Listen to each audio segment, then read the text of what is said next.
Are you a podcaster? Maybe you've got that big idea and you're looking for a network to join. The multi-award-winning Auscast Network can get your content to eyes and ears all over the world. Join now for the first month free, and you could be featuring this sound at the beginning of your podcast. Auscast. Simply head to auscastnetwork.com for details. Auscast.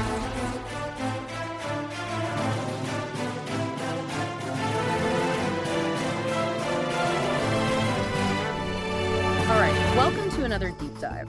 Looks like we've got a pretty intense stack of material to dig into today. It's all about international relations and specifically the start of President Trump's second term. Yeah, it's a lot to unpack. We've got some expert bios in here, a podcast episode called Trump 47, the first 3 weeks, and even a YouTube video, Trump World, from the Auscast Network. Should be interesting to see where this all leads. Definitely. Well, one thing that really jumped out at me from Trump 47 is this question, are we seeing like a real a revolution in U.S. foreign policy, or is it just Trump doing his art of the deal thing, but on a global level? Yeah, it's a good question. I mean, a lot of the sources we've got here, they highlight a number of events and policies that are causing a lot of concern internationally. Yeah, like his plan for Gaza. Enacting it. Displacing the population and turning it into like a Riviera. That's pretty radical, to say the least. It is. And then you have things like, U.S. Defense Secretary Pete Hegseth's address to NATO. That doesn't exactly inspire confidence in America's commitment to the alliance. Dr. Casagranda had some pretty strong words about that. He said President Zelensky of Ukraine should invest in diapers, given how the Trump administration's talking about NATO. Yeah, Casagranda's worried that Ukraine's going to be forced into making some serious concessions to Russia, maybe even giving up territory. He actually outlined a scenario where Ukraine loses 5 provinces. Yeah, which would be a huge blow, not just strategically, but economically, too. I mean, they'd lose key industrial zones, coastline, even the Dnieper River, which is like a natural defensive line. Yeah. It's like Ukraine is this canary in the coal mine for, what international relations are going to look like under Trump. Yeah, I think that's a good analogy. What's really worrying is how transactional Trump's approach seems to be. Casagranda actually says he's focused on the deal, not loyalty. What can Zelensky offer compared to Putin? So what about Ukraine's offer of like $500 billion worth of rare earth metals to the U.S.? Is that a good enough bargaining chip, or is it just, desperation? It's tough to say. Rare earth metals are they're essential for all kinds of technology, smartphones, military hardware. Yeah. So it's definitely a significant offer on paper. Okay. But whether it's enough to sway Trump, if Putin comes up with something better, who knows? And this uncertainty is causing a lot of anxiety within NATO, right? The podcast talked about the Nordic Baltic 8, these nations that are particularly worried about Russian expansion. Yeah. And, there are some historical parallels here that are a little unsettling. Casagranda compares the situation to Russia's invasion of Georgia back in 2008. Oh, wow. And then on top of all this, you have Germany deciding to remilitarize. They want to build the 3rd largest military in the world. Yeah, which raises the question, can Germany actually pull that off? I mean, they've got economic challenges, demographic issues. Are they really capable of becoming a serious counterweight to Russia? Dr. Bruni argued that Germany needs to address its population decline. He said immigration is key if they want to achieve that kind of military buildup. Right. But that's not so simple, is it? You've got the rise of the AfD, the Alternative for Germany party. They're a far-right party, and they're pushing a lot of anti-immigrant sentiment. Which just makes everything even more complicated. Absolutely. And it's not just Germany. France is dealing with its own internal divisions, with the National Front gaining ground there. It's like the traditional center of gravity in Europe is kind of dissolving. It really does feel that way. And this sense of uncertainty, it's not just limited to Europe. The podcast also shifts its focus to the Asia-Pacific region, specifically Japan. And they're remilitarizing too, right? Kind of breaking free of those post-World War II restrictions. Exactly. They're working around Article 9 of their constitution, building aircraft carriers. There's even talk of a nuclear weapons program. It's interesting, both Germany and Japan, former Axis powers, they're both moving away from pacifism, but they're going about it in very different ways. How so? Well, Japan, unlike Germany, has chosen to kind of downplay and whitewash its wartime history. Hmm. And that's really hurt their relationships with South Korea and other Asian countries. Okay. It's created this baggage that makes it really difficult to build a truly strong regional alliance against China. China's definitely asserting itself more and more. Yeah. But there's also this feeling that that Asian countries might be better at handling Trump's unpredictability than Europe, which seems completely thrown by it. Yeah, maybe they're playing the Trump card a little more effectively. But then you have situations like the Philippines, where China's using water cannons against Filipino vessels in the South China Sea, and the U.S. response is, well, pretty muted. So is that a sign that the U.S. is backing away from its commitments in the region? It's certainly a cause for concern, especially when you look at what's happening in Taiwan. Right. The sources talked about this window of opportunity for China to try and take control of Taiwan, maybe between 2027 and 2030. Yeah. And with Trump undermining trust and alliances, it creates this real sense of urgency. Like, if the U.S. doesn't take a strong stand in Ukraine, what message does that send to Taiwan? Exactly. The consequences could be disastrous. And this erosion of trust seems to be happening globally, which just adds to the overall feeling of instability. It's playing out in the Middle East too, right? The situation in Gaza is really tense. With Trump's plan to annex it, displace the Palestinians, it's basically thrown a wrench into any diplomatic efforts. Yeah. The Arab world seemed resigned to this long game of diplomacy, hoping for a gradual solution to the Palestinian issue, and then Trump comes in and just throws everything up in the air. They're being forced to deal with a new reality where the U.S. is, no longer a reliable mediator. And that puts leaders like Egypt's President Sisi in a tough spot. I mean, he's facing a potential Palestinian exodus into Egypt that could trigger another revolution in his own country. Right. And then there's Netanyahu's role in all of this. Is he trying to take advantage of the situation, to further marginalize the Palestinians, strengthen Israel's control? The podcast suggested that he might be, and the consequences of that could be devastating. More violence, more regional instability. Absolutely. And all of this is happening against this backdrop of President Trump's alliance with Elon Musk. No, this is where it gets really interesting. Musk is basically being described as prime minister in all but name. Yeah. He's sending his people into government agencies, purging bureaucrats, dismantling institutions. I mean, the implications of that are huge. Is Musk a stabilizing force or just another chaotic element in an already unpredictable administration? It's hard to say for sure. But the podcast argues that, this dismantling of government institutions, it could end up hurting the very people who voted for Trump. Especially without a safety net like universal basic income and with economic disparity growing in the U.S. And then there are the attacks on education, the Department of Education in particular. Right. It makes you wonder, is it really about efficiency or is there something else going on? Are they trying to create a less critical, more malleable population? Dr. Bruni and Dr. Casagranda both seem to think that's exactly what's happening. They actually connected these policies to historical attempts to control and manipulate people. And they tie it all into the growing influence of artificial intelligence, which is a recurring theme throughout these sources. Yeah, there's a lot of concern about what AI means for society. There's this disconnect between, all the optimistic talk about AI's potential to liberate us and the lack of any real discussion about reducing work hours, or improving education. Yeah, I mean, if AI is going to free us from labor, shouldn't we be figuring out how to help people become more well-rounded, engaged citizens? You would think so. Instead, we're seeing the opposite. Education quality is declining. Critical thinking skills are eroding. People are becoming more reliant on technology as a substitute for real learning. And that makes them more vulnerable to manipulation, doesn't it? Absolutely. Dr. Casagranda actually talked about having to resort to pen and paper tests because his students were using ChatGPT to write their essays. It's hard to maintain academic integrity in the age of AI. It really is. And it feeds into that larger conversation about AI potentially creating this class of mindless consumers. Exactly. And that brings us to those contrasting dystopian visions. Orwell's 1984 versus Huxley's Brave New World.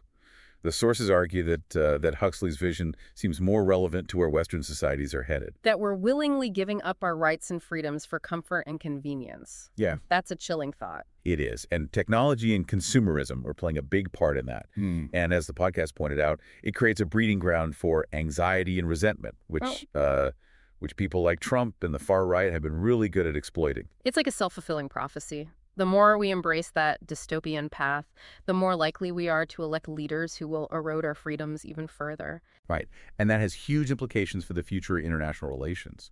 The sources suggest we're moving away from traditional alliances towards these more transactional relationships, which raises questions about long-term stability. It's a dog-eat-dog world out there. But what does that mean for countries like Australia that have always relied on the U.S. for security? That's a big question for Australia to grapple with. The I-US agreement, for example, its future is very uncertain in this new landscape.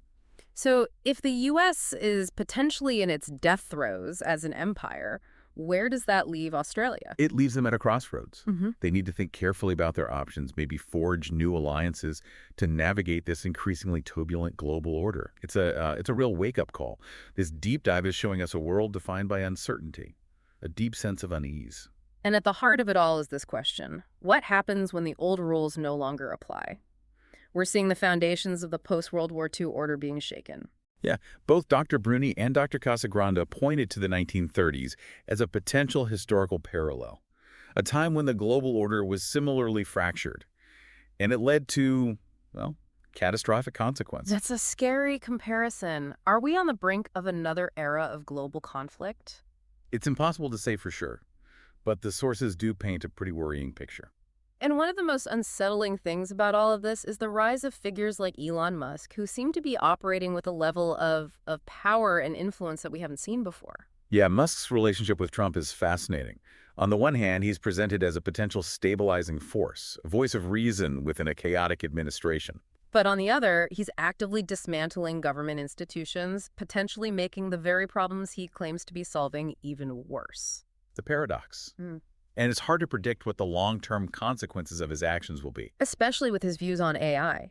He seems to believe that artificial intelligence will eventually make human beings obsolete. Which raises a fundamental question, What is the purpose of human existence in a world where AI has surpassed our capabilities? It's a question philosophers have been grappling with for centuries, but it's becoming increasingly relevant as AI technology advances so rapidly. It is. And it's connected to this broader anxiety about the erosion of meaning in our lives. We're constantly bombarded with.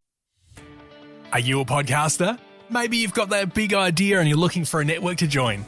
The multi-award-winning Auscast Network can get your content to eyes and ears all over the world. Join now for the first month free, and you could be featuring this sound at the beginning of your podcast. Auscast. Simply head to auscastnetwork.com for details.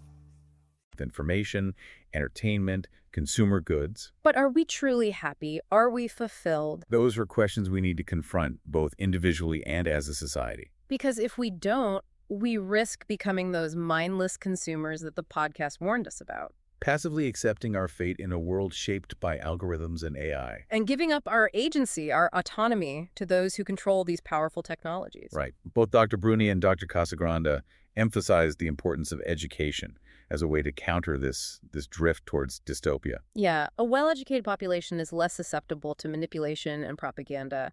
They're more likely to question authority, demand accountability. And they're better equipped to engage in, meaningful dialogue and debate about the complex challenges facing our world. But as we've seen, the forces of ignorance and authoritarianism are actively trying to undermine education. They see critical thinking as a threat to their power. Exactly. Which is why they're pushing policies that discourage intellectual curiosity, independent thought. And attacking institutions that foster a love of learning and a respect for truth. It's a worrying trend. Yeah. Yeah, it's a worrying trend. And it's not just about education, right? It feels like we're at this real turning point. The old certainties they're gone. And the future feels very uncertain. It is a bit overwhelming, to be honest. So many interconnected factors. The rise of AI, the potential collapse of these long-standing alliances. It's hard to know where to even begin to unpack it all. One thing that really stood out to me from all these sources was this idea that the world is becoming increasingly fragmented. It's not like the Cold War anymore with this simple East-West divide. It's, there are all these new power centers emerging. So instead of a bipolar world, we're moving toward a multipolar one. Exactly. And that makes predicting how things will play out much more difficult. You have regional powers like China, Russia, even India, asserting themselves more and more on the global stage. And then you have non-state actors like terrorist organizations, multinational corporations. They're wielding a lot of influence too. It's almost like we're going back to a time before there were any clear international rules or norms, when power and self-interest were the primary drivers of foreign policy. There are definitely echoes of that, but the stakes are so much higher now, right? I mean, we're dealing with these existential threats like climate change, nuclear proliferation, things that require global cooperation to address. It feels like a real paradox. We need to work together more than ever, but we're also drifting further apart. That's the real challenge we're facing. How do we bridge those divides? How do we find that common ground in a world that's becoming increasingly complex and fragmented? It's a question that's particularly relevant for countries like Australia, isn't it? I mean, they've always relied on these strong alliances, especially with the U.S., for their security. But what happens when those alliances are no longer reliable? That's the dilemma Australia is facing. Yeah. They need to diversify their partnerships, be prepared to act more independently. They can't just assume that the U.S. will always be there to back them up. It's a big shift for a country that's been so closely aligned with the U.S. It is, but it's a necessary one, I think, given how much the global landscape is changing. Australia needs to be more strategic, more nimble in its diplomacy, and more willing to take risks. And that means building new relationships with countries that they may not have traditionally seen as allies. Right. It's about finding common ground, shared interests wherever they can. That might mean strengthening ties with countries in Southeast Asia, or even, engaging more actively with China, despite their differences. That's a delicate balancing act, though. How do you build those relationships without alienating your traditional allies or compromising your own values? It's a challenge, no doubt, but it's a challenge that Australia and many other countries are going to have to face in the coming years. It all comes back to that question about the purpose of human existence, especially in a world where AI is playing a larger and larger role. If it's going to automate so many of the tasks we do, what does that mean for our sense of purpose, for our meaning? Yeah, that's a question that goes beyond just economics. It touches on something much deeper, something more fundamental about what it means to be human in a world where machines are becoming so capable. And it's a question we need to be thinking about now, before it's too late. Because if we don't, we risk creating a world where humans are essentially irrelevant, where our lives are just dictated by algorithms and machines, where we lose sight of what it means to be truly alive. It's a pretty bleak vision of the future, but it's not inevitable, is it? No, I don't think so. We still have the power to choose a different path, to shape a different future. How do we do that? Where do we even begin? Well, I think it starts with recognizing the challenges and being willing to have honest conversations about them, engage with the world, think critically about the information we're consuming, and demand more from our leaders. That sounds like a tall order. It is, Yeah. But it's also an incredible opportunity. We have the chance to shape the future, to create a world that's more just, more sustainable, more meaningful. But it will require us to be bold, to be innovative, and to work together. It's a call to action, then. It is. It's a call for all of us to step up and play our part in building the future we want to see. I guess the big question is, are we up to the challenge? That's the question we all need to answer. But I have faith in our ability to adapt, to innovate, to overcome even the most daunting obstacles. I mean, throughout history, humans have faced incredible challenges, and we've always found the way. I hope you're right, because the stakes really couldn't be higher. No, they couldn't.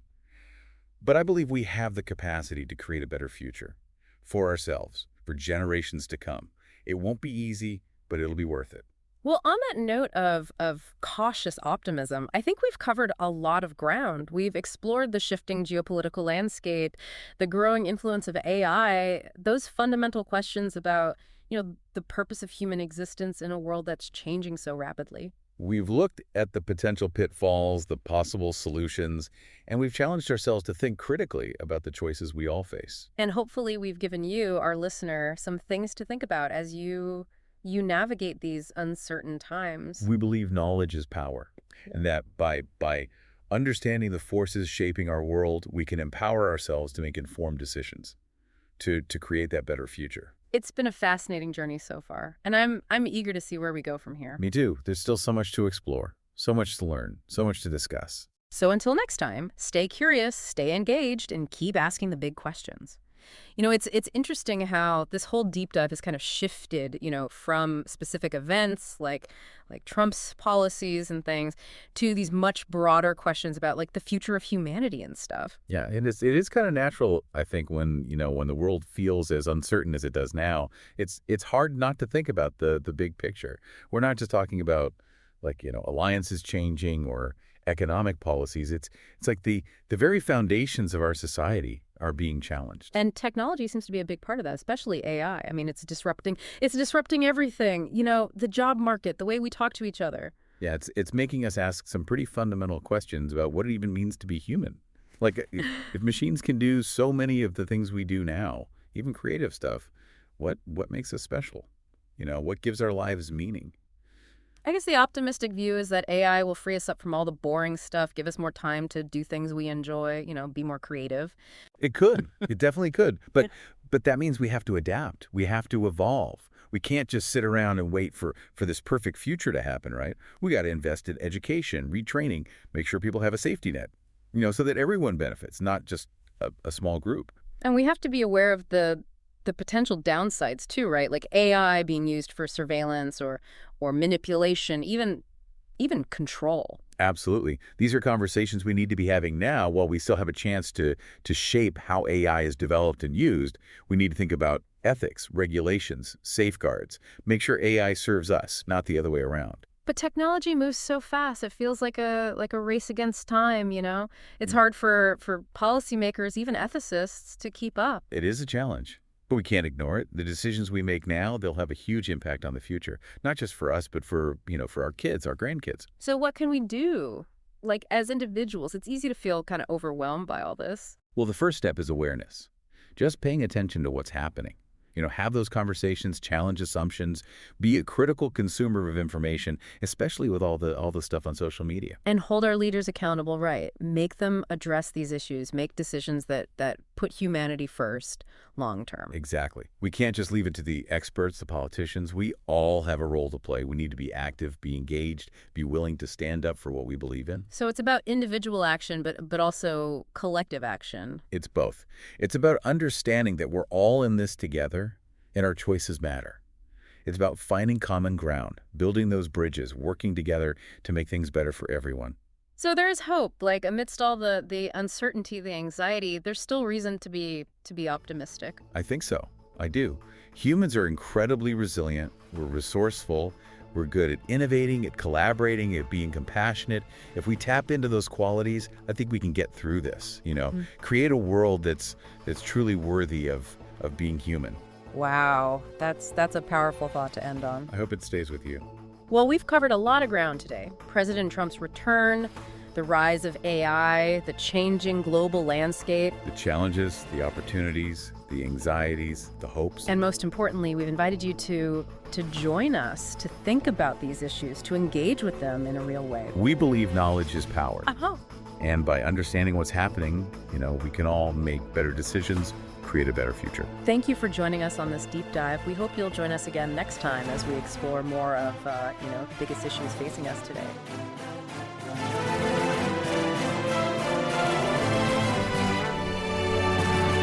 Auscast. Are you a podcaster? Maybe you've got that big idea and you're looking for a network to join. The multi-award-winning Auscast Network can get your content to eyes and ears all over the world.